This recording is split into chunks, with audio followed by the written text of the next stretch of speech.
मोलकरणीने चोरलेले 9 लाख रुपये शहर गुन्हे शाखेने अवघ्या 3 तासामध्ये शोधून मोलकरणीला अटक करण्यात आली आहे।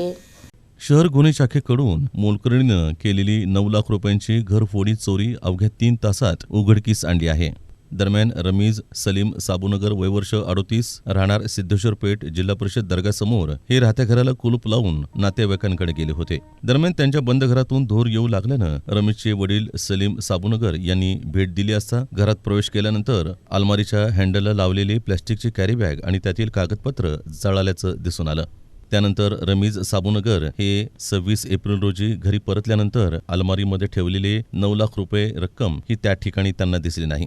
कुणीतरी बनावट चावीचा वापर करून त्यांच्या घरातील 9 लाख रुपयांची चोरी केल्याची त्यांची खात्री पटल्यानं त्यांनी फौजदार चौडी पोलीस स्टेशन इथं त्यांच्या घरी 9 लाख रुपयांची घरफोडी झाल्याबाबतची तक्रार दिली। त्याप्रमाणे फौजदार चौडी पोलीस ठाणे इथं गुन्हा दाखल झाला होता। दरम्यान गुन्हा उघडकीस आणण्यासाठी गुन्हे शाखेचे अधिकारी आणि पोलीस अंमलदारांनी भेट दिली आणि त्या परिसरातील सीसीटीव्ही फुटेजची पाहणी केली।